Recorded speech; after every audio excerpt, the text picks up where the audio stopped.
आज जो है पढ़ने वाले इसके बारे में बायोकेमिस्ट्री जो मतलब एक पूरा क्या है आपका बायो सब्जेक्ट है, ठीक है। बायो मतलब इसका हमको क्यों पढ़ रहे हैं, क्या फार्मेसी से रिलेटेड है, क्या काम है। पहले तो हमको जो सब्जेक्ट ऐड किया गया है फार्मेसी में, उसका मतलब होना चाहिए कि हम क्यों पढ़ रहे हैं, ठीक है। फार्माकोलॉजी है, फार्माकोलॉजी है, जितने भी सब्जेक्ट ऐड पढ़ने हैं आपको सबसे पहले उसका आपको मेन पता करना ये होगा कि आप इसको क्यों पढ़ रहे हैं, ठीक है। तो बात करते हैं हम बायोकेमिस्ट्री के बारे में। बायोकेमिस्ट्री में हम लोग इसलिए पढ़ते हैं क्योंकि बायो का मतलब लिविंग केमिस्ट्री में होता है, इसका स्ट्रक्चर, इसका केमिकल रिएक्शन और इसका बायोलॉजिकल रोल, ये सब चीज़ के बारे में हम लोग इसमें जानेंगे, ठीक है। बायो का मतलब क्या होता है, लिविंग थिंग्स के बारे में जानेंगे, उसका केमिकल स्ट्रक्चर, उसका केमिकल नेचर और साथ साथ उसका रिएक्शन वगैरह देखेंगे, ठीक है। उसको हम लोग बायोकेमिस्ट्री कहते हैं। बायोकेमिस्ट्री में पहला जो टॉपिक है वो क्या है, बायोमॉलिक्यूल्स। क्या है, आज हम लोग बायोमॉलिक्यूल्स के बारे में देखेंगे, ठीक है। इसमें भी बायो लगा हुआ है, ठीक है, मॉलिक्यूल्स नहीं ना। बायोमॉलिक्यूल्स हम लोग इसका भी हम लोग डिफिनेशन पता करेंगे कि बायोमॉलिक्यूल्स होता क्या है। ये ऐसे न्यूमेरस सब्सटेंस, न्यूमेरस का मतलब होता है छोटा से छोटे, ठीक है। ऐसा न्यूमेरस सब्सटेंस जो लिविंग बॉडी से डिफाइस करता हो या फिर लिविंग सेल बनाया है, उसे क्या बोलते हैं, बायोमॉलिक्यूल। जैसे कार्बोहाइड्रेट जो हमारे बॉडी में अंदर क्या बनता है, ग्लूकोज बनता है कि नहीं बनता, ग्लूकोज, फ्रुक्टोज, रैफिनोल, माल्टोज, लैक्टोज, ये सब किसमें आएगा, बायोमॉलिक्यूल्स का। Protein, amino acid, fatty acid, ये सब किसमें आएगा, बायोमॉलिक्यूल्स के अंदर आएगा। प्रोटीन, डीएनए, आरएनए, ये सब इसमें आ रहा है, क्लियर है। तो बायोमॉलिक्यूल्स में हम लोग क्या लिखेंगे, numerous substance, numerous substance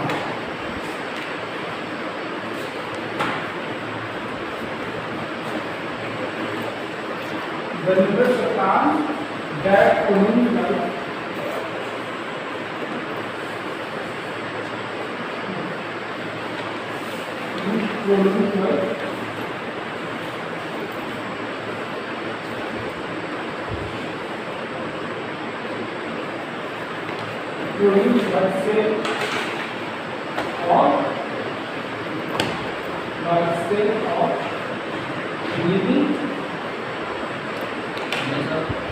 of living things।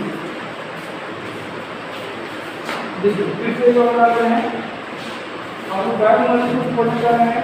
Biomolecules क्या है कि हम लोग बायो का मतलब क्या होता है, लिविंग। किसे देखिए पढ़ते हैं, बायो का मतलब क्या होता है, लिविंग।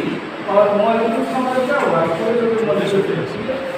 जैसे कि हम लोग एलिमेंट्स, मॉलिक्यूल्स, ये सब हमको पढ़ेंगे। दो एटम मिलकर मॉलिक्यूल्स बनाते हैं, एटम मॉलिक्यूल्स, कंपाउंड, ये सब पढ़ेंगे, पिछली क्लास में पढ़े थे। तो एटम जो होता था वो सिंगल होता था, जैसे कि हाइड्रोजन, हीलियम, क्या मॉलिक्यूल्स होते थे, एक से ज़्यादा कंपाउंड आपस में जुड़ते थे, क्या बोलते हैं, मॉलिक्यूल्स होते थे।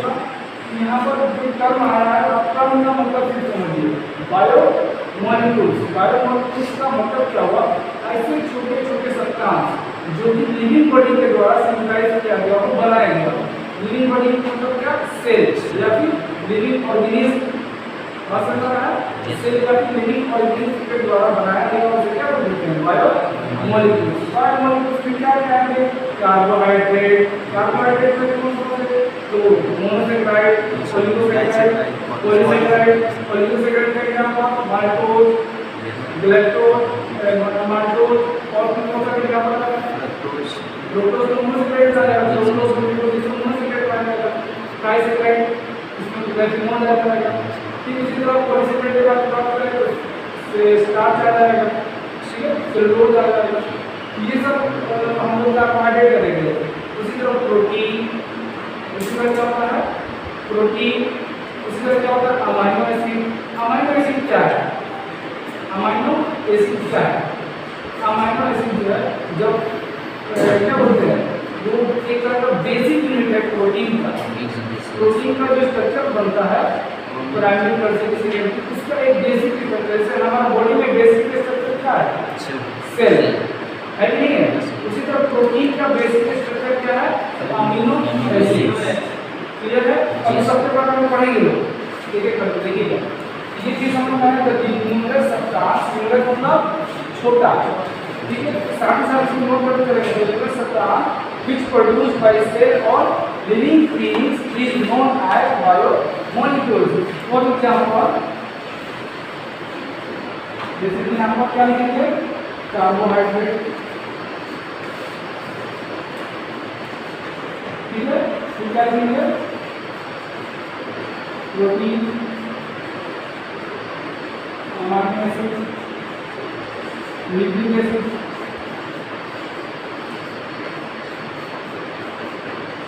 ये सब किसमें आ जाएंगे?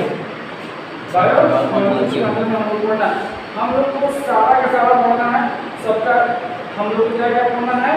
सबका सबसे पहले पढ़ना है डिफिनेशन, कार्बोहाइड्रेट होता है क्या है, फिर उसके बाद उसका क्या पढ़ना है? क्लासिफिकेशन, फिर उसके बाद क्या पढ़ना है? केमिकल स्ट्रक्चर पढ़ना है, फिर उसके बाद क्या होता है? उसका क्या रोल है हमारी जिंदगी में, उसका बायोलॉजिकल इम्पैक्ट क्या है, ठीक है? बायोलॉजिकल रोल क्या है, ये चीज क्लियर है? तो सबसे पहले हम देखेंगे कार्बोहाइड्रेट के बारे में। किसके बारे में? कार्बोहाइड्रेट के बारे में। तो रेडी करेंगे carbohydrate.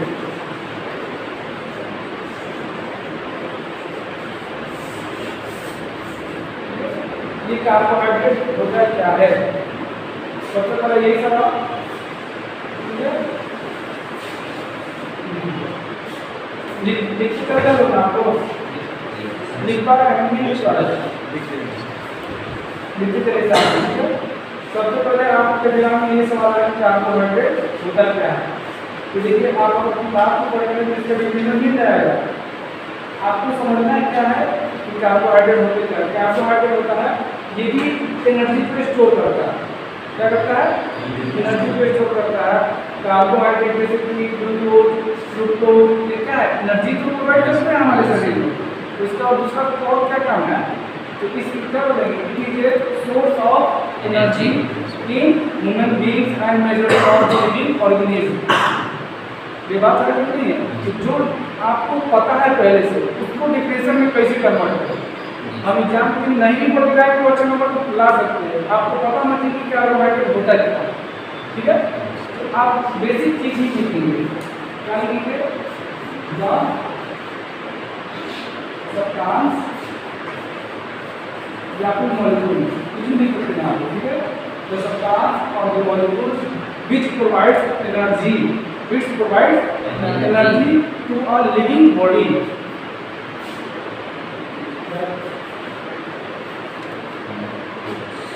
Carbohydrate is the substance. Now we can carbohydrate is the substance that produce energy stored.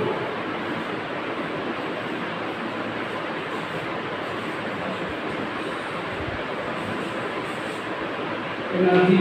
ठीक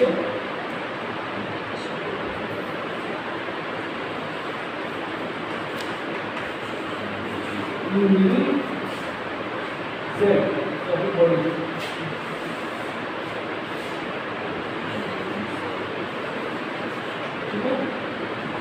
और क्या कहता है कार्बोहाइड्रेट के बारे में? जैसे कि ग्लूकोज क्या करता है?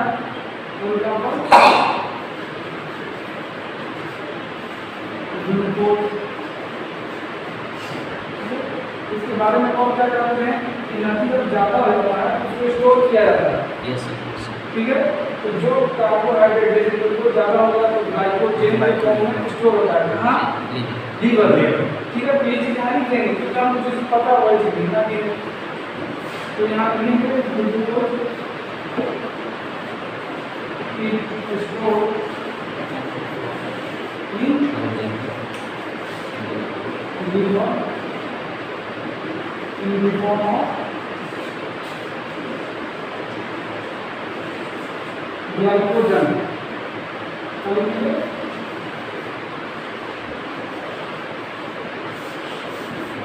ठीक है? या ग्लूकोज, ये सब आपको याद करना है, ठीक है?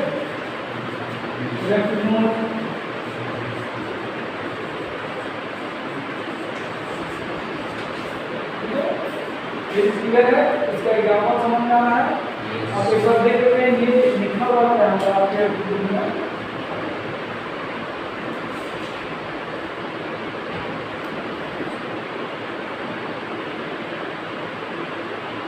हाँ, इसका एक जनरल फॉर्मूला होता है, क्या होता है? CnH2 का H2O का हो रहे हैं। हाँ, general formula of carbohydrate,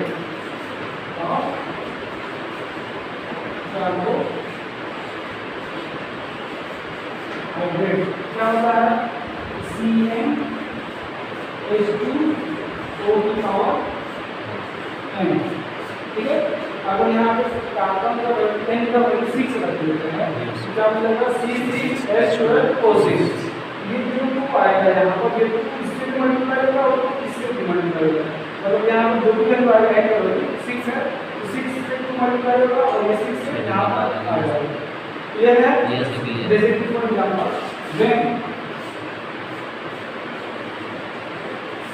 n equal to 6, n का वैल्यू जब हमें 6 आता है तो हमको क्या मिला? देखिए C6 और H2O6 यही होगा, क्योंकि n के जगह हमने क्या दिया? 6 कर दिया। अब इसको खोलेंगे तो यहाँ पर C6 और H12 का H12O6 और यहाँ पर तो यहाँ पर 1 है, 1 और 6 में डिवाइड करके कितना आ जाएगा? ये किसका फॉर्मूला है? C6H12O6, ग्लूकोज फ्रुक्टोज दोनों का फॉर्मूला सेम है, ठीक है। सिर्फ उसमें स्ट्रक्चरल मॉडिफिकेशन होता है, ग्लूकोज फ्रुक्टोज का दोनों का फॉर्मूला सेम है। फंक्शनल ग्रुप का भी कुछ मॉडिफिकेशन नहीं सेम। हाँ, क्योंकि वो आप जैसे आइसोमर्स पढ़ते हैं, आपको आइसोमर्स में क्या होता है?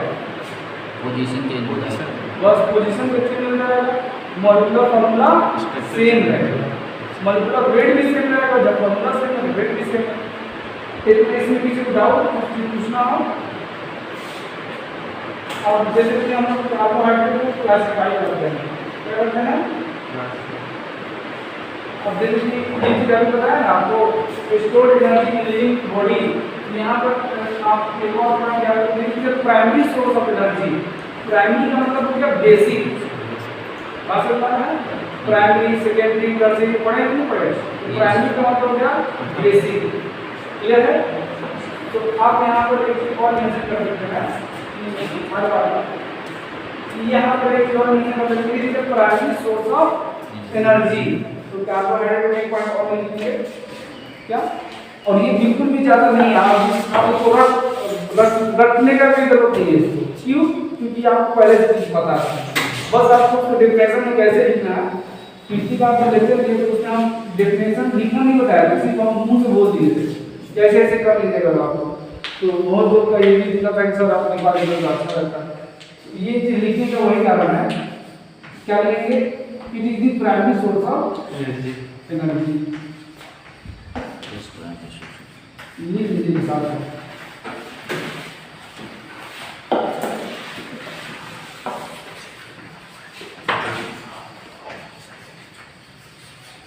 ठीक है।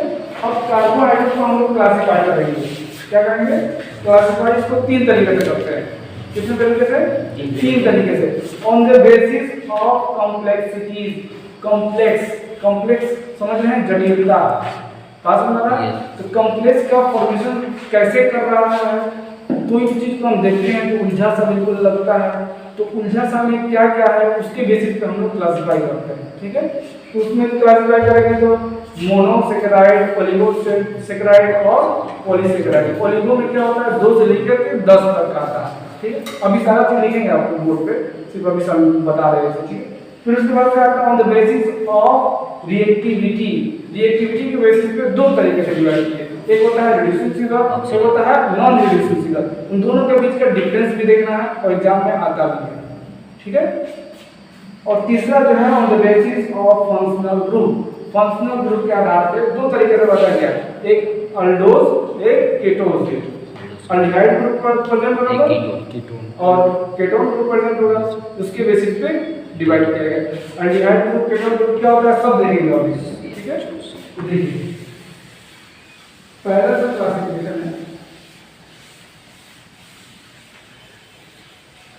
कुछ इस तरीके से है।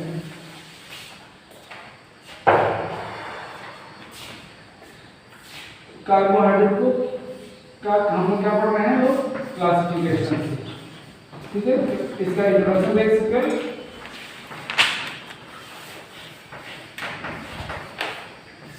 क्लासिफिकेशन ऑफ कार्बोहाइड्रेट, जब बात करते हैं इसका पहला क्या लिखेंगे, on the basis of complexities, क्या लिखेंगे, on the basis of complexity.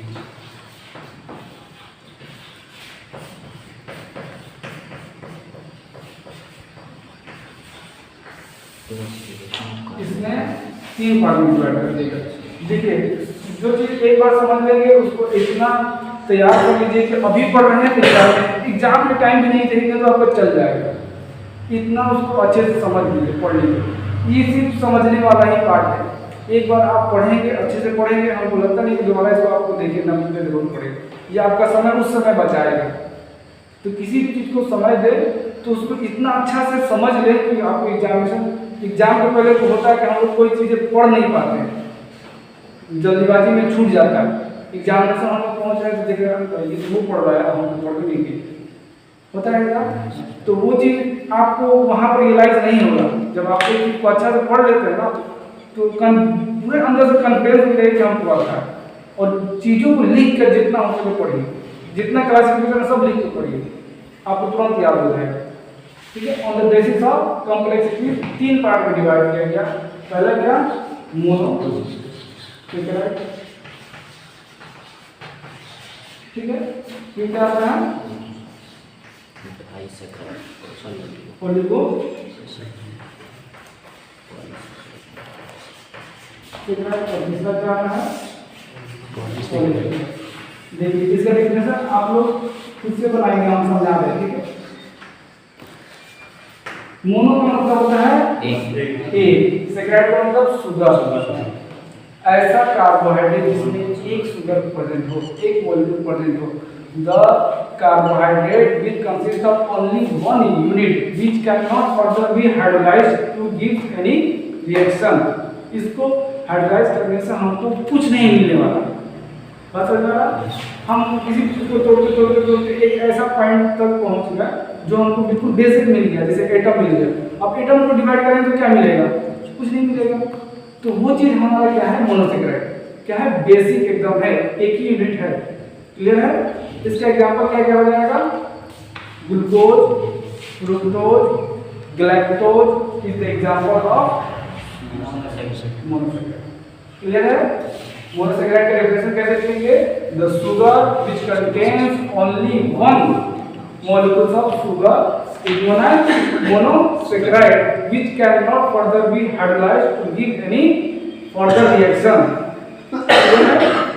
अब इसका जो है एग्जांपल को आप करते हैं। एग्जांपल में क्या लिखेंगे, ग्लूकोज, ये ग्लूकोज बार बार आ रहा है, ठीक है। तो ग्लूकोज का आपको स्ट्रक्चर करना पड़ेगा, क्योंकि ग्लूकोज से आपको पायरुविक एसिड तक साइकिल भी तो चलाना है। तो ग्लूकोज से पायरुविक एसिड तक जब आप ग्लाइकोलाइसिस साइकिल जो कर चुके हैं, वो ग्लाइकोलाइसिस साइकिल जो है उसमें क्या है, फर्स्ट मॉलिक्यूल उसका क्या है, ग्लूकोज ही तो है। तो ग्लूकोज का आपको स्ट्रक्चर याद होना चाहिए। C6H12O6 का मॉलिक्यूलर फार्मूला होता है, जब इसका मॉलिक्यूलर फार्मूला याद है तो इसका स्ट्रक्चरल फार्मूला भी आपको तैयार करना पड़ेगा, ठीक है। इसको लिख लीजिएगा कि हमने बोला है स्ट्रक्चरल फार्मूला इसको तैयार करना, ग्लूकोज, ठीक है। फिर आएगा ग्लूकोज। एक बात याद रखिए, कोई चीजें होती है जो एग्जाम में नहीं पूछी जाती है, लेकिन उसका पता होना बहुत जरूरी होता है। वो चीज नहीं पता होगा तो आपको बेसिक वही चीज होता है। तो सर आप ग्लूकोज का याद करवा रहे, एग्जाम में नहीं आएगा तो नहीं आएगा, तो आपको याद तो रहेगा ना, नॉलेज कभी व्यर्थ नहीं जाता है, ठीक है। वो चीज याद रखिए, ठीक है। ये चीज लिख ले। अब मोनोसेकेराइड में आता है जैसे कि 2 से लेके 10 तक, 2 से लेकर के 10 तक, जैसे कि di, tri, tetra, pent, hex, hep, oct, non, dec, ऐसे करके जो भी आएगा इस ओलिगोसेकेराइड जिसमें 1 से ज्यादा हो, जैसे कि सुक्रोज, ठीक, लैक्टोज, माल्टोज, रेफिनोल, सारा किसमें आएगा? ओलिगोडेंड्रोसाइट। स्टार्च स्टार्च उसमें आएगा पॉलीसेकेराइड में। स्टार्च स्टार्च क्यों आएगा इसमें? क्योंकि उसमें ग्लूकोज का बहुत सारा मॉलिक्यूल होता है। ठीक है, क्लियर है? तो ओलिगोसेकेराइड्स 2 से लेकर के 10 तक, क्या इसमें जो भी सेकेराइड होगा वो 2 से लेकर के 10 तक। क्लियर है? समझ में आ रहा है? 10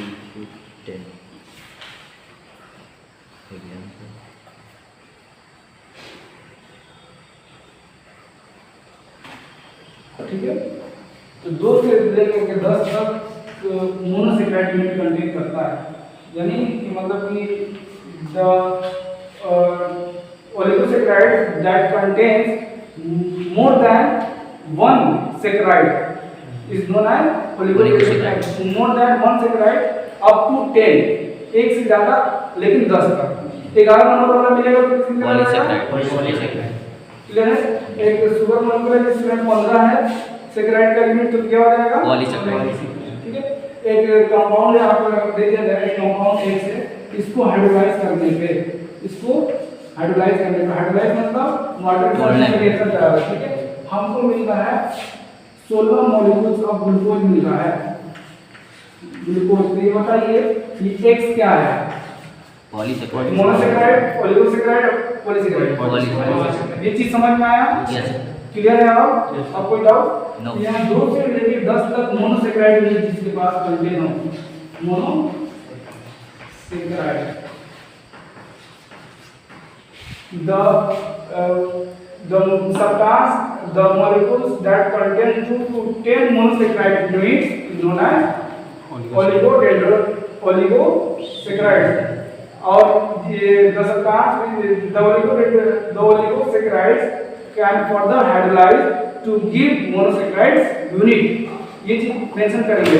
तो oligosaccharides further hydrolyze to give monosaccharides unit। For example यहाँ पर हम लोग बात करते हैं सुक्रोज का, इसका ग्लूकोज एंड फ्रक्टोज देगा हाइड्रोलाइज। सुक्रोज, तो सुक्रोज में ये क्या है? डाइसेकेराइड यूनिट है। यस। क्या है? डाइसेकेराइड मतलब दो। ठीक है, तो यहाँ पर ये सुक्रोज यूनिट है, डाइसेकेराइड यूनिट। रुकिए इसको हम अच्छे से समझा रहे हैं। बस एग्जांपल यहाँ पे लिख दीजिए, इसको ऊपर समझा रहे हैं। ठीक है,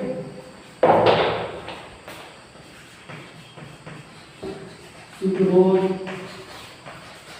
माइलोज, ठीक है, और क्या क्या होगा इसमें? रेफिनोल,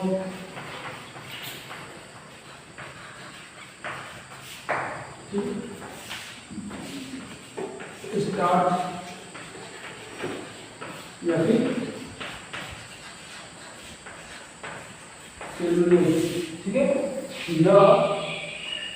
substance that contains more than 10 units, 10 monosaccharide units. The substance that contains more than 10 monosaccharide units is known as polysaccharide, which can further hydrolyze to give the monosaccharides unit।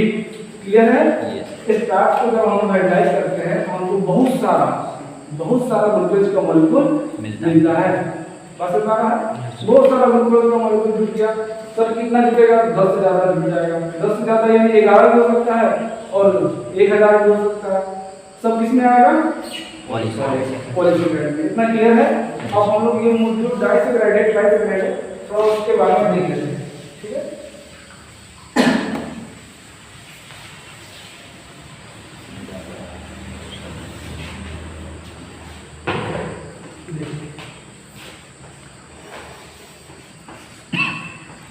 Disaccharide में किसका पार्ट है? Oligosaccharide.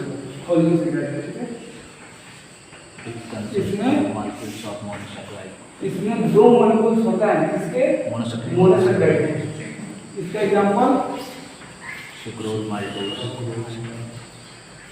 Sucrose क्या contain करता है? See glucose, fructose, hydrolyse. Glucose plus fructose. इसको याद कर लीजिए, ग्लूकोज और फ्रुक्टोज मिलकर क्या बनाता है? सुक्रोज बनाता है। ठीक है, अब आता है maltose.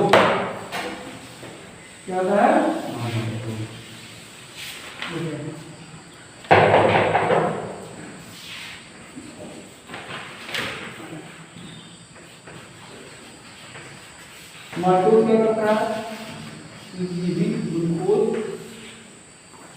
Plus glucose plus galactose, ये क्या होगा माल्टोज। एक और आता है लैक्टोज, और सॉरी माल्टोज में क्या होता है ग्लूकोज प्लस ग्लूकोज होता है, ठीक है। माल्टोज के बाद क्या होता है लैक्टोज,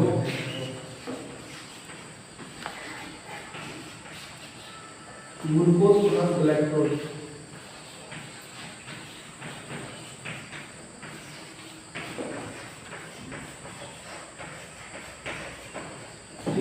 ग्लूकोज प्लस ग्लैक्टोज क्या बोलते हैं लैक्टोज बोलते हैं। माल्टोज में क्या होता है ग्लूकोज प्लस ग्लूकोज होता है, इसको याद कर लीजिएगा, ठीक है। अब देखिए ये हमारा क्या था डाइसेक्राइड का, ठीक है। तो ट्राइसेक्राइड के बारे में देख लेते हैं। ट्राइसेक्राइड में 3 मॉलिक्यूल होते हैं, 3 मॉलिक्यूल सबसे, ठीक है। जैसे कि अगर हम बात करते हैं रेटिनोज, रेटिनोज क्या है एक तरह का ट्राई मॉलिक्यूल है, क्या पता की बात क्या है रेटिनोज डाइसेक्राइड हो गया। अब हम इसको देख रहे हैं ट्राइसेक्राइड के बारे में। ये ट्राइसेक्राइड का क्या एग्जांपल है रेटिनोज। रेटिनोज को हाइड्रोलाइज जब किया जाएगा तो हमको क्या मिलेगा ग्लूकोज ग्लूकोज और ग्लैक्टोज, तीनों मिलेंगे। तीनों मोनोसेकेराइड है, तीनों मोनोसेकेराइड मिला तो क्या बना रेटिनोज बन गया, क्लियर है। इसका एग्जांपल है ट्राइसेक्राइड का एग्जांपल, क्लियर है। पॉलीसेकेराइड का एग्जांपल क्या हो जाएगा पॉलीसेकेराइड का एग्जांपल क्या होगा स्टार्च को जब हाइड्रोलाइज करेंगे तो बहुत मॉलिक्यूल्स बहुत सारा मॉलिक्यूल मिलेगा, n नंबर ऑफ मॉलिक्यूल जिसको हम लोग देखा लेते हैं, क्लियर है, समझ में आया। अब हम लोग बात करते हैं केमिकल में एक और बच गया इसमें क्लासिफिकेशन, हम 2 और क्लासिफिकेशन है। पहला हम तो बेसिस ऑफ कॉम्प्लेक्सिटी देखेंगे लोग। अब on the basis of reactivity, reactivity के बेसिस पे 2 प्रकार से बांटेंगे, एक रिड्यूसिंग फिगर, दूसरा नॉन रिड्यूसिंग फिगर। हम रिड्यूसिंग वाला से तैयार करेंगे, नॉन रिड्यूसिंग वाला तो खुद याद हो जाएगा, ठीक है। ठीक उसका उल्टा क्या हो जाएगा नॉन रिड्यूसिंग, जो रिड्यूसिंग होंगे उसका उल्टा नॉन रिड्यूसिंग, क्लियर है। तो ऑन द बेसिस ऑफ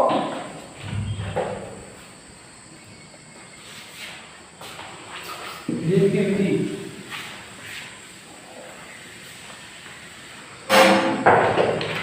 ये कार्बोहाइड्रेट का दूसरा वाला क्लासिफिकेशन, ऑन दी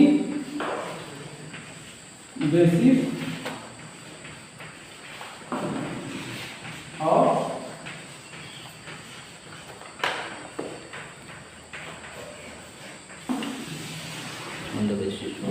देखिए एक बार समझ लीजिए पहले, ठीक है। यहाँ पर ध्यान देने वाली बात यह है कि जैसे कि हम लोग यहाँ पर टेस्ट कराते हैं, ठीक है। रिड्यूसिंग और नॉन रिड्यूसिंग को पता लगाने के लिए हम क्या करते हैं टेस्ट लगाते हैं। इसको 2 बार पता लगाना, एक होता है रिड्यूसिंग और दूसरा होता है नॉन रिड्यूसिंग और दूसरा नॉन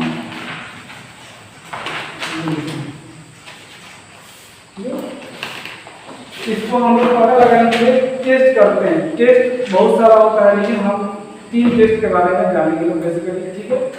पहला कौन सा टेस्ट टॉलेंस टेस्ट, क्या टॉलेंस टेस्ट। अगर पॉजिटिव रिएक्शन आएगा, पॉजिटिव जो कोई भी टेस्ट करते हैं, जैसे कि हम लोग टेस्ट किए थे लिमिट टेस्ट किए थे किसका क्लोरीन का, सल्फेट का लैब में किए थे, तो वो चीज हम लोग को पता चला कि पॉजिटिव दे रहा है या फिर नेगेटिव है, रिजल्ट दोनों का आता है पॉजिटिव है नेगेटिव। ठीक उसी तरह यहाँ पर जब हम लोग टॉलेंस टेस्ट करेंगे लोग, टॉलेंस तो उसमें जब रिएजेंट इस्तेमाल करके हम लोग टेस्ट परफॉर्म करेंगे लोग, तो हमको एक नेगेटिव रिजल्ट मिलेगा। नेगेटिव रिजल्ट कैसे पता चलेगा, तो उसमें सिल्वर का प्रेसिपिटेट फॉर्म नहीं होगा, और पॉजिटिव रिजल्ट कैसे पता चलेगा, उसमें सिल्वर का प्रेसिपिटेट बनेगा, क्लियर है। तो जब हम लोग टॉलेंस रिएजेंट इस्तेमाल करके टॉलेंस टेस्ट करते हैं, तो उसमें ये पता लगाते हैं कि उसमें सिल्वर का प्रेसिपिटेट बना है या फिर नहीं बना है। अगर बना है तो रिड्यूसिंग है, नहीं बना है तो नॉन क्लियर है, टॉलरेंस वाला। दूसरा देखिए, दूसरा क्या है, बेनेडिक्ट टेस्ट। क्या है, बेनेडिक्ट टेस्ट। बेनेडिक्ट टेस्ट में हम लोग सी, जैसे कि एक होता है कॉपर ऑक्साइड CuO, ठीक है, CuO2, एक होता है C2O, 3 तरीके के होते हैं, ठीक है। हम लोग ये क्या है, इसको क्या बोलते हैं, कॉपर फर्स्ट ऑक्साइड। क्या बोलते हैं इसको, कॉपर फर्स्ट ऑक्साइड। क्यों बोलते हैं कॉपर फर्स्ट ऑक्साइड, देखिए यहाँ पर ये इसका वैलेंसी को हम लोग क्या करते हैं, क्रॉस ओवर करते हैं। इसका वैलेंसी कितना, इसका वैलेंसी 1 था, ये 1 का इधर चला गया, ठीक है। कॉपर का वैलेंसी कितना था, 1 था, इसलिए कॉपर फर्स्ट ऑक्साइड बोला हमने, ठीक है। कॉपर सेकंड ऑक्साइड होता है तो CuO2 होता है, कॉपर ऑक्साइड होता है, ये हो जाता है। ये दोनों का वैलेंसी कितना था, कट जाता और क्या हो जाता है, दोनों हो जाता है। ये कॉपर ऑक्साइड, ठीक है। और copper first oxide, copper first oxide बोलेंगे लिखेंगे, अगर इसको कॉपर ऑक्साइड बोलेंगे तो गलत हो जाएगा। क्लियर है, बात समझ आ रहा है। ये चीज समझने के बाद हम लोग बेनेडिक्ट जब टेस्ट करते हैं उसमें देखते हैं येलो रेड कलर का प्रेसिपिटेट बना है कि नहीं। येलो रेड कलर का जो प्रेसिपिटेट बनेगा वो कॉपर फर्स्ट ऑक्साइड का होगा। किसका होगा, कॉपर फर्स्ट ऑक्साइड का होगा, yellow red precipitate, Benedict test. Clear है। फिर दूसरा देखिए, तीसरा देखिए फेलिंग टेस्ट। फेलिंग टेस्ट में भी कॉपर फर्स्ट ऑक्साइड का येलो रेड कलर का प्रेसिपिटेट बनेगा तो क्या होगा, रिड्यूसिंग होगा, नहीं बनेगा आसान है, याद हो जाएगा। क्लियर है। अभी देखिए इसमें क्या क्या बनता है वो चीज फाइनल प्रोडक्ट में लिख देना है, उसको लैंग्वेज में लिख देना है। ये रिड्यूसिंग है, पहले हम कौन सा लिखते हैं, टॉलरेंस, ठीक है। टॉलरेंस टेस्ट में क्या मिला आपको, सिल्वर का प्रेसिपिटेट मिला, ठीक है। दूसरा क्या मिला हमको, बेनेडिक्ट टेस्ट, बेनेडिक्ट, इसमें कॉपर फर्स्ट ऑक्साइड CuO, इसका हमको क्या मिला, प्रेसिपिटेट येलो रेड P इसका मतलब ये क्या होता है, प्रेसिपिटेट, यस, ठीक है। इसका मतलब क्या हो गया, प्रेसिपिटेट बना हुआ। ये सिल्वर का प्रेसिपिटेट बना है तो इसमें लिखा हुआ है रिड्यूसिंग, ठीक है। ये बेनेडिक्ट टेस्ट देखेंगे, ठीक है, बेनेडिक्ट से, बेनेडिक्ट नाम से बेनेडिक्ट टेस्ट। किसका क्या नाम था, फेलिंग, किसका लिखेंगे, फेलिंग वाला।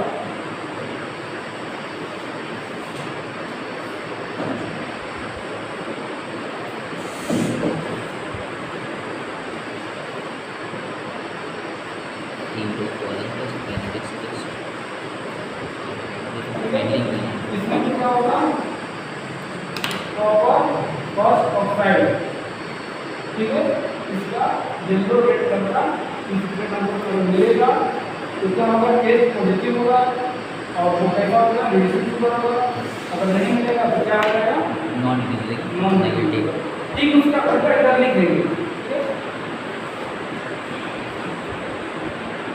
येलो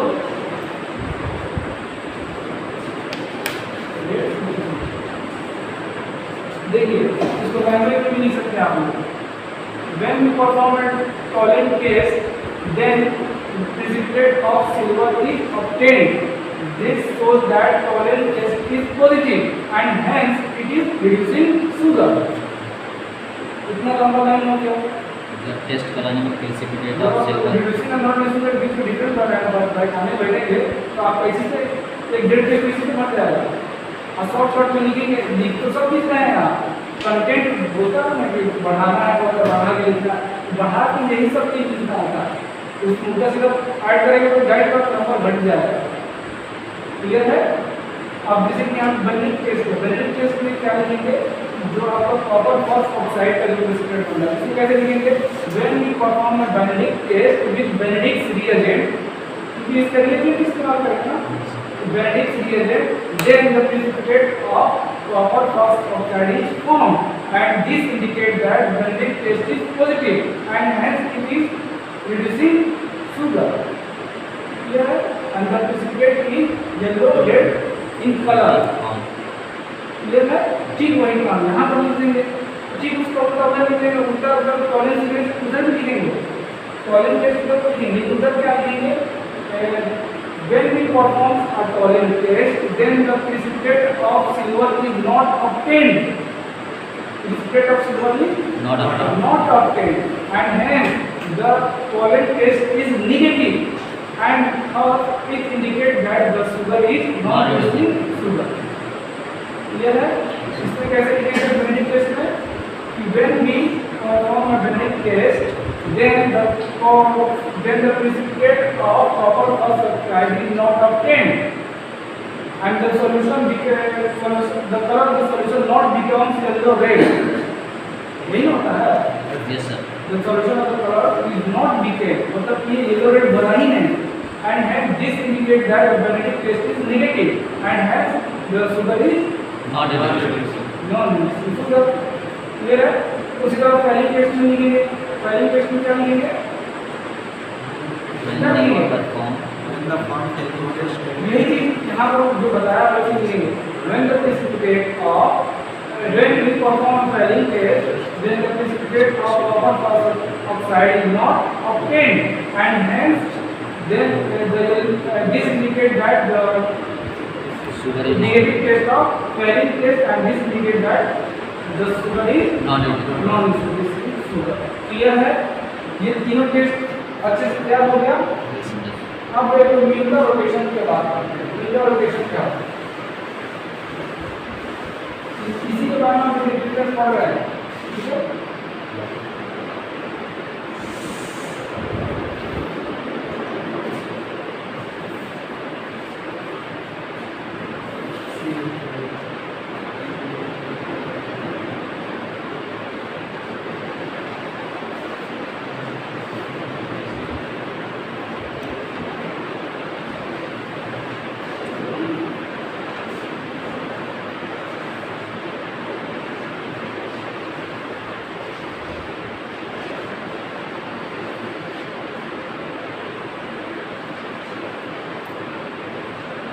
ठीक है, ये दो पॉइंट है समझ में, हेमिकेटल हेमिएस्टर, हेमिकेटल हेमिएस्टर, इसमें क्या हो जाएगा, एसिटर और केटल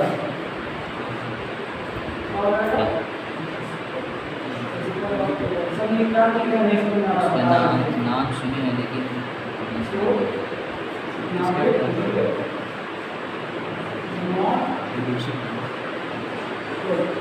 बोल तो नहीं हो रहा है, नहीं सर समझ में आ रहा है ना? Yes sir.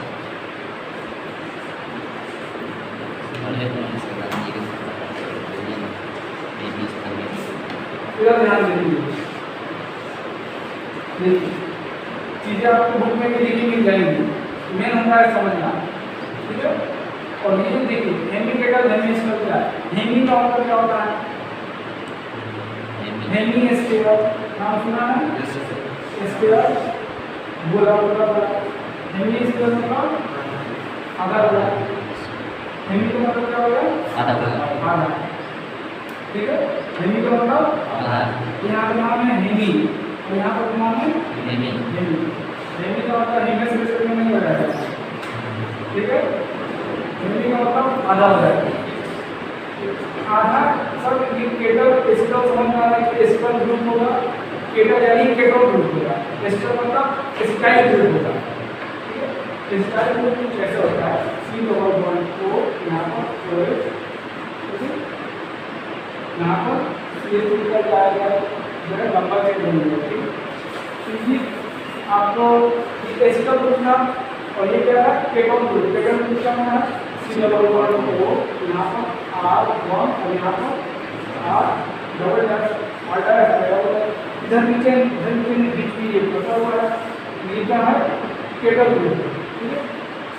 कुछ इसका स्ट्रक्चर ऐसा बनता है कि ये पूरा केटोन और पूरा एसिटल नहीं बन पाता, इसीलिए आधा बन पाता है। जब आधा बनता है तो क्या बोल देगा हेमीकेटल और हेमीएसिटल, और जब हेमीकेटल हेमीएसिटल होगा तो म्यूचुअल रोटेशन ऑटोमेटिक शो करेगा, म्यूचुअल रोटेशन ऑटोमेटिक शो करेगा। तो पढ़ने का hemiketal and hemiacetal it shows mutual rotation. Mutual rotation क्या होता है, किसी भी कंपाउंड में किसी भी सप्ताह मतलब एक मान के लिए सॉल्यूशन है मेरे पास, उसमें सब मॉलिक्यूल इक्विलिब्रियम में है, इक्विलिब्रियम में है। हम उसको जब डिस्टर्ब कर देंगे तो कहीं ना कहीं वो फिर से इक्विलिब्रियम को गेन करने का कोशिश करेगा, बस ना। तो कुछ एक सब्सटेंस सॉल्यूशन में हम कुछ निकाले, उसमें क्या हुआ इक्विलिब्रियम को लॉस हो गया। जब इक्विलिब्रियम गेन करने लगेगा तो एक तरह का रोटेशन करता है, जिस रोटेशन का नाम क्या दे देगा म्यूचुअल रोटेशन, क्लियर है। जब इक्विलिब्रियम को डिस्टर्ब कर देते हैं, इक्विलिब्रियम को गेन करने के लिए किसी कंपाउंड में जब इक्विलिब्रियम को हम लोग डिस्टर्ब कर देते हैं, तो इक्विलिब्रियम को गेन करने के लिए जो रोटेशन परफॉर्म करता है कौन हेमीकेटल और हेमीएसिटल, उस रोटेशन का नाम क्या दे दिया म्यूचुअल रोटेशन। म्यूचुअल रोटेशन का आप डेफिनेशन से बता सकते हैं, when we disturb the equilibrium in a solution, then the compound like hemiketal and hemiacetal shows a rotation, and to achieve a equilibrium, and this rotation is termed as rotation. Clear है। Reducing non reducing के बीच में आप लोगों को 3 पहले point बताए और 2 ये पॉइंट बताए, 5 पॉइंट हो गया, हो जाएगा। इसका एग्जांपल लिखा हुआ है, इधर एग्जांपल लिखा हुआ है सुक्रोज, इधर लिखा हुआ है लैक्टोज, माल्टोज, ठीक है। एग्जांपल देख लेंगे, लैक्टोज,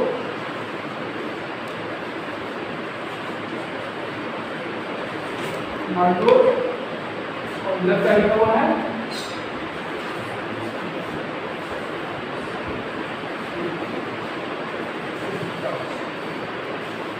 सुक्रोज।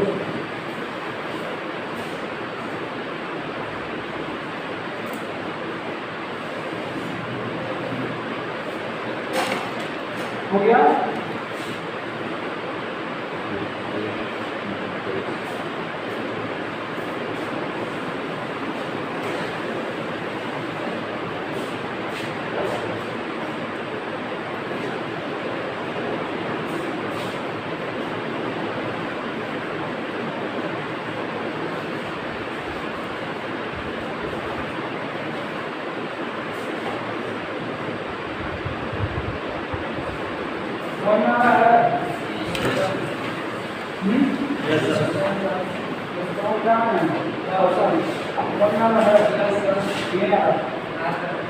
आपको अगर आपको क्लास में यहाँ के बीच में कुछ ऐसा नहीं है जो पढ़ा रहे हैं करेगा, ठीक है। जो डाउट आते हैं सबके हाँ डाउट सही होना चाहिए, आपको डाउट में आप कहीं से करवा दो। इसमें 2 कारण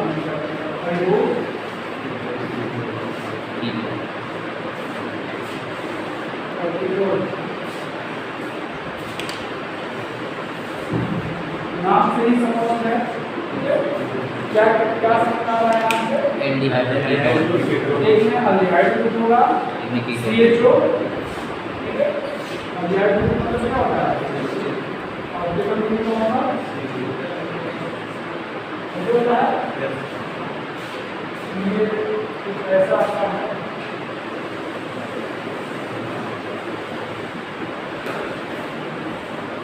इसको लिख लीजिए, क्या लिखेंगे अल्डिहाइड ग्रुप में when molecule contains glucose when saccharide contains the compound group aldehyde is known as aldose, and when the compound group contains ketone it is called as ketones।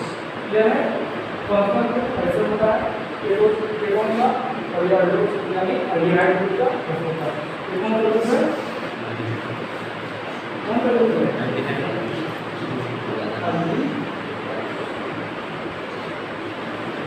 ये कौन सा ग्रुप है?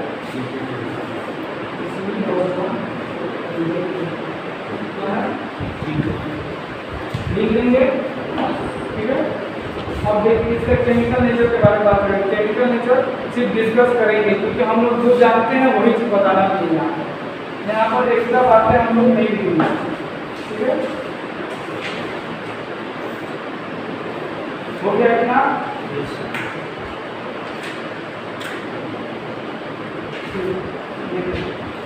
जो चीज आप लोग जानते हैं केमिकल नेचर के बारे में वही चीज यहाँ पर लिखना भी है। बताइए केमिकल नेचर के बारे में क्या जानते हैं आप लोग? ग्लूकोज के बारे में कि जो जितने भी डाइसैकेराइड से लेकर के पॉलीसैकेराइड के यूनिट है उनको हाइड्रोलाइज करने पे केमिकल नेचर का बात करते हैं। उनको हाइड्रोलाइज करने पे क्या मिलता है? आपको मोनोसैकेराइड यूनिट मिलता है। ये चीज समझ में आ रहा है? क्या लाइन समझ में आया? नहीं आया? नहीं आया?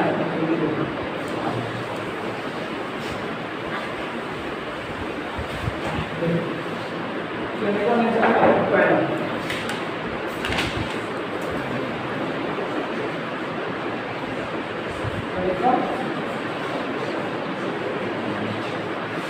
पहला पहला पॉइंट क्या देंगे? जब हम लोग polymers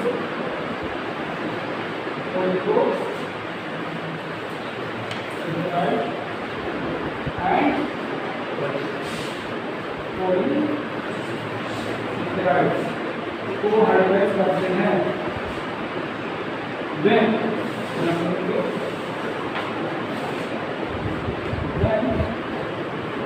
polysaccharides and polysaccharides are hydrolyzed then it gives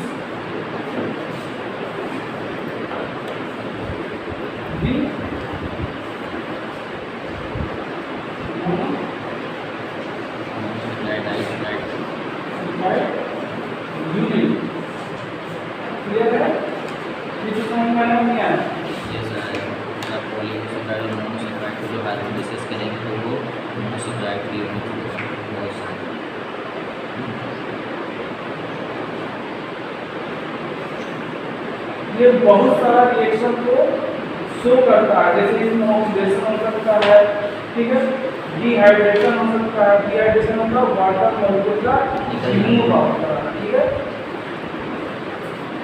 sir इसके साथ में सर एनर्जी नहीं निकलेगी? मोनोसैकेराइड यूनिट क्या है? एनर्जी का यूनिट पैकेट है। उनको ये सब एनर्जी शो करता है। It gives many reactions like oxidation,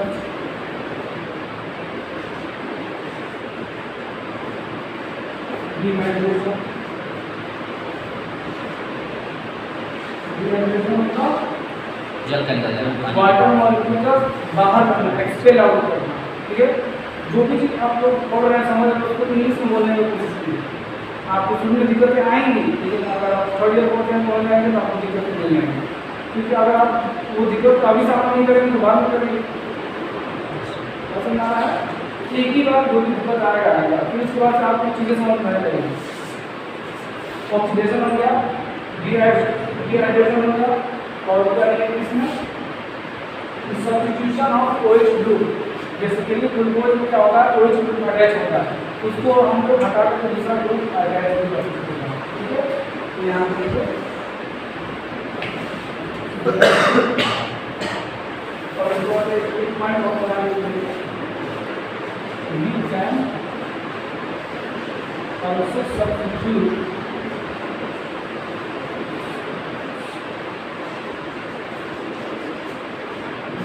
OH group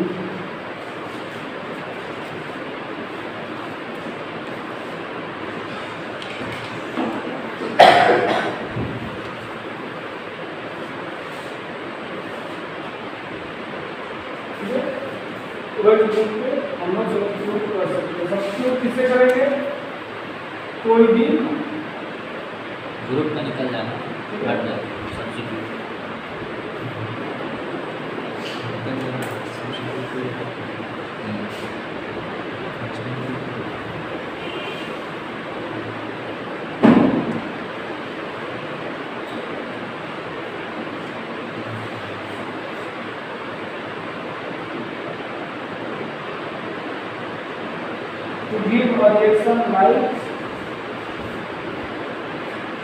to give a reaction like esterification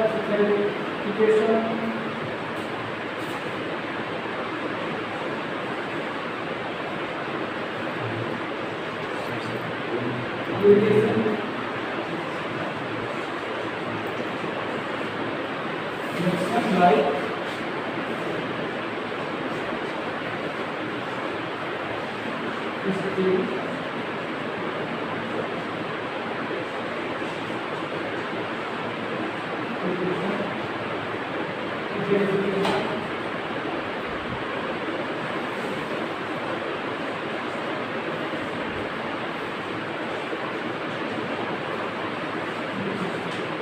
ये चीज क्लियर है?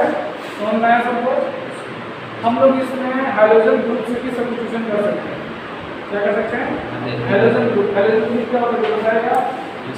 क्या? Chlorine bromine iodine. हाँ, क्लोरीन ब्रोमीन आयोडीन सब किसमें आते हैं? हाइड्रोजन ग्रुप में आते हैं। स्टैटिक होता है। तो we can also substitute with hydrogen, ठीक है? Substitutes with hydrogen। आप हाइड्रोजन का क्लीनिंग करेंगे तो भी चलेगा। ब्रैकेट में आएगा क्लोरीन ब्रोमीन आयोडीन, ये लगा दें तो आपका जो कंटेंट बढ़ जाएगा। कंटेंट बढ़ाना इसी को बोलते हैं, ठीक है? यहाँ पर आपको हम चीज ऐड नहीं कर रहे हैं, हम उसको दिखा कि केमिकल्स ये होते हैं, ठीक है? क्लियर है? इतना कैलकुलेशन भी याद रखना, ठीक है? और मुझे जो चार पॉइंट आपको अच्छा लगे वो याद करिए।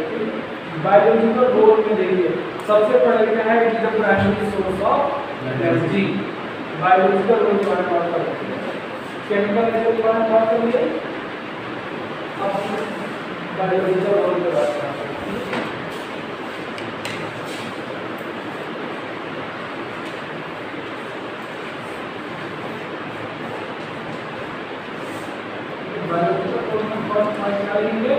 प्राइमरी सोर्स ऑफ एनर्जी जो पढ़े हैं वही चीज लिखेंगे, ठीक है? हम बोल रहे हैं आपको लिख दीजिए, it is the primary source of energy.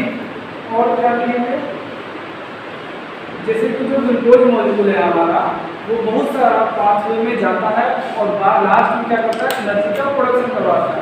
For example glucose किसमें जाता है? ग्लाइकोलाइसिस साइकिल में, और वो कहाँ क्रेज साइकिल जब कंप्लीट हो जाता है तो हम लोग को बहुत सारा एनर्जी मिलता है।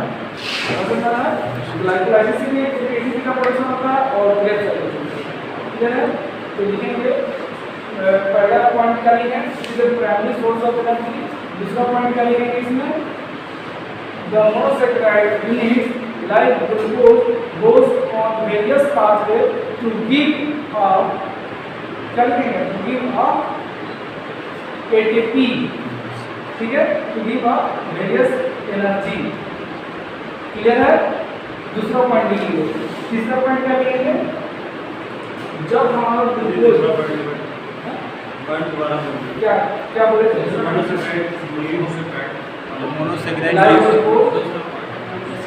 Monosaccharide gives sir ATP. Monosaccharide gives ATP. दूसरा पॉइंट बोले हाँ, तो monosaccharide unit like glucose goes into various pathways like glycolysis,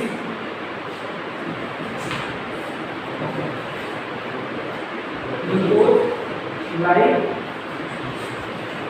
glucose हो गया, हाँ, goes into various pathways, GOTS goes into various pathways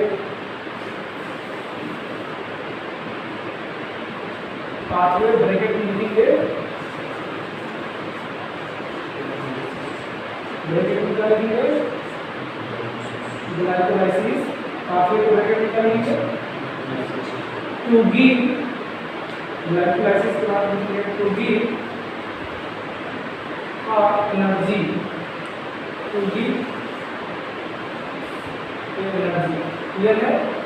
अब थर्ड पॉइंट में क्या लिखेंगे जैसे कि आप लोगों को पता है जब ग्लूकोज ज़्यादा हो जाता है तो उसको स्टोर किया जाता है स्टोर किया जाता है स्टोर जिसको ज़्यादा मतलब जहाँ पे स्टोर किया जाता है उसको क्या हो जाता है ग्लाइकोजन ये चीज़ को लिख लेंगे। थर्ड पॉइंट में क्या लिखेंगे the glucose molecules are stored in the form of glycogen. The glucose molecules are stored in the form of glycogen in liver. Glycogen in liver कहाँ होता है लिवर में होता है। अब जैसे कि हम लोग आगे पढ़ेंगे तो इसमें आएगा पेंटोज शुगर ठीक है जैसे पेंटोज शुगर में राइबोज डीऑक्सीराइबोज ये बेसिक यूनिट बनाता है न्यूक्लिक एसिड का ठीक है। जैसे कि अभी हमने बताया अमाइनो एसिड प्रोटीन का बेसिक यूनिट बनाता था ठीक उसी तरह ये बेसिक यूनिट बनाएगा किसका राइबोज डीऑक्सीराइबोज ये किसका बेसिक यूनिट बनाएगा न्यूक्लिक एसिड का। तो लिख लीजिए point number 4 ribose and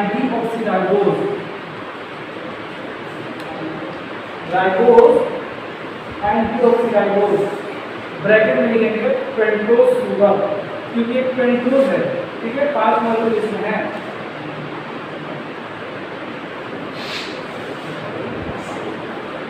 ribose deoxyribose bracket में pentose are the important components of nucleic acid are the important components of nucleic acid। अब हम लोग देखेंगे हेपारिन हेपारिन का नाम क्या है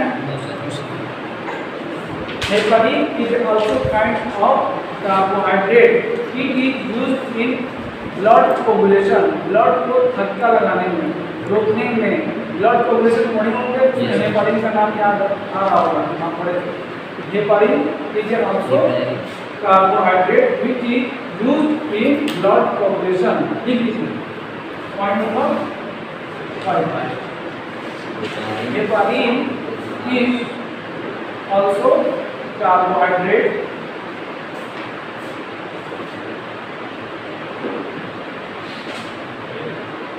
which help in anticoagulation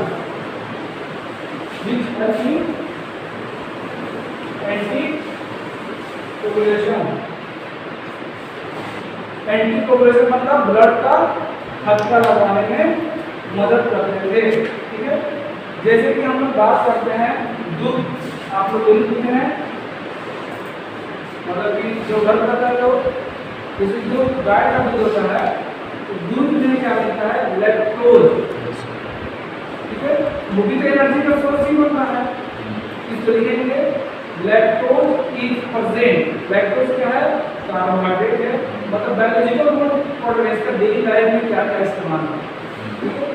आपके हाथ में कट लग जाता है तो ब्लड जलता ही नहीं मिलता ये डेली लाइफ में ही करते हैं दूध आप लोग पीते हैं ये डेली लाइफ में ही करते हैं तो इसमें लिखेंगे लैक्टोज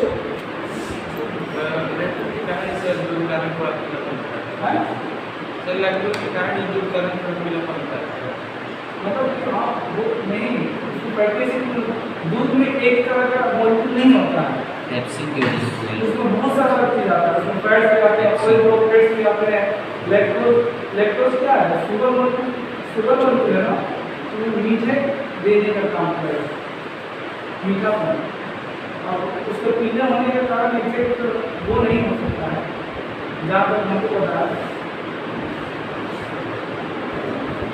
लिख लो lactose is present in clear है? उम्मीद करते हैं कि कार्बोहाइड्रेट आपको अच्छे से समझ में आ गया आया है। आप लोग से इसको बंद किया है। कुछ पूछना है कार्बोहाइड्रेट में? सर फेलिंग और बेनिफिक टेस्ट जो है उसमें तो जो रिएजेंट है वो सेम अलग अलग साइंटिस्ट दिए थे, डिफरेंट क्या है? अलग अलग साइंटिस्ट दिए, इसी वजह से बस यही फेलिंग बताया था, फेलिंग इसलिए फेलिंग नाम दे दिया, बेनिफिक बताया था इसलिए बेनिफिक नाम दे दिया गया। क्लियर है? और कोई डाउट? ये सवाल है कि मतलब सब दोनों में एक ही चीज बन रहा है तो फिर हम अलग अलग नाम क्यों दे रहे हैं? क्योंकि साइंटिस्ट अलग अलग दिए गए हैं, वो एक जगह के साइंटिस्ट हो ही नहीं सकते। वो दूसरे देश का होगा, वो दूसरे देश का होगा, और वो बोलेगा कि मेरा भी किताब में छपना चाहिए, वो बोलेगा मेरा भी छपना चाहिए, तो झगड़ा क्यों करना? दोनों में छप देगा, दोनों में छप देगा। ठीक है, बंद करें। अब हम लोग पढ़ेंगे लिपिड के बारे में।